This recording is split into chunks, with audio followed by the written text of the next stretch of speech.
Hello, everyone. Today I'm going to be speaking about two things, perception and also circle of influence. So I'm going to ask you to visualize in your mind as I'm telling these stories. Now, Shirley is on her knees. She's weeding, she's tending her garden bed, but she's in one corner of the garden. She's surrounded by plants. Her view is the intricate detail of those plants, right? She's looking at the birds above her in the trees. She's seeing the bees in front of her eyes, all the different sized bees and butterflies, and the sounds around her, such as the wind passing through the plants that are surrounding her, the texture as the grass as it digs into her knees, the faint sense of different fragrances drifting across the garden. She's also going to notice maybe the dust from the cars as they maybe drive a bit too fast down the neighborhood road. This is what Shirley is currently aware of, but actually she finds herself a bit distracted because of the harsh words that she said to her husband that morning. It's sort of echoing in her mind, and she's a bit distracted by her how that impacted her. Now, Janice, her neighbor, she's sitting up on her second story balcony. She's got a cup of coffee freshly poured in her hand, but she has a totally different view of Shirley's yard. In fact, she can see almost the entire yard from her view, but it's kind of like from the above canopy level.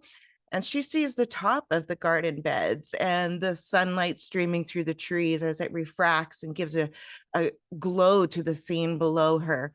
Janice's husband, he's getting ready for work and he's feeling a bit frustrated. He can't find some things.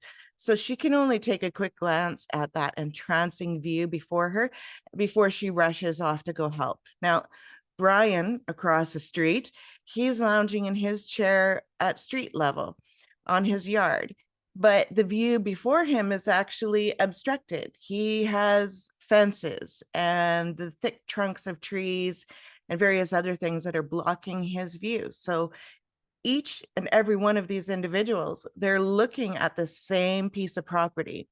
They're experiencing the exact same moment, the exact same day, same weather, everything. They're hearing different sounds, they're seeing different views, they have a completely different perception. It doesn't mean that Brian's is better than Shirley's or better than Janice's. It just means that their perception at that moment in time is completely different from the other two. Now, they're also, experiencing it in different ways because of the mental state they're in. Brian, it's his days off. He's totally absorbing everything. Shirley, she's working. She's doing labor in her yard, but it's sort of a meditative labor, and she's distracted by some of the, things that she wished maybe she didn't say that morning because she was in a bad mood or what have you.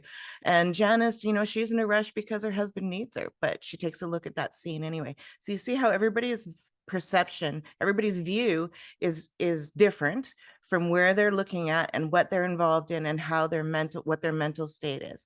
And it really helps us understand that our personal narrow window view of any particular one moment in life is going to be tainted by our mental state at the time, which also affects the amount of awareness that we were able to have at that moment in time.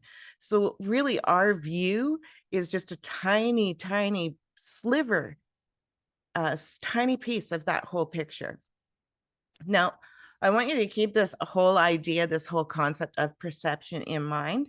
The reason why I told you this story is because this next story about the circle of influence pertains directly to our perception. So, how many times do any of us feel, do you, the audience, feel that any effort that we're making is so small, it's so tiny, it couldn't possibly have a positive effect? And if it does have a positive effect, it's so small and it's so barely perceptible, and it certainly couldn't have a lasting effect, right?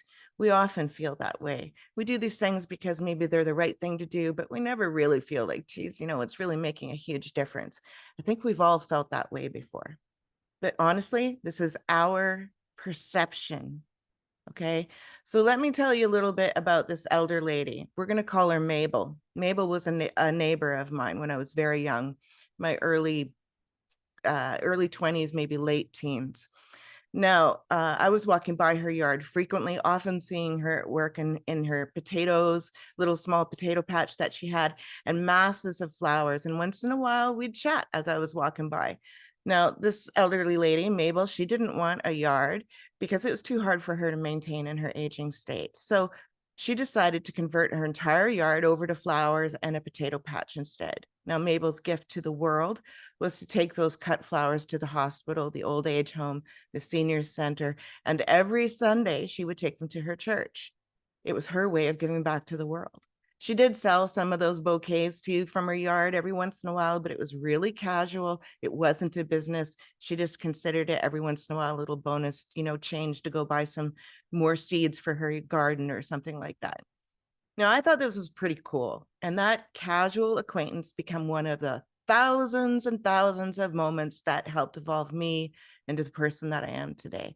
Now, this memory of Mabel, it came up during a recent discussion on a podcast, and the host was so impacted by this story that she included it on page 72 of her book, Compassion with Purpose, which you can find on Amazon. Now, going back to the same thing about perception, right?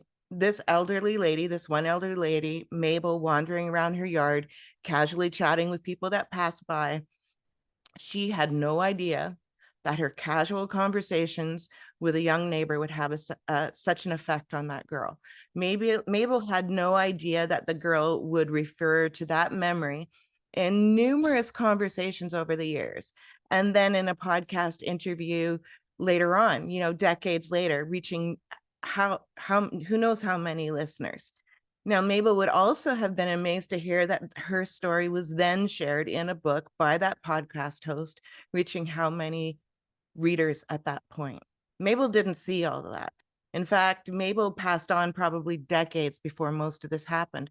She had no idea that her simple actions in her own yard would eventually reach people across the globe and inspire them by showing them how easy it is to make a difference.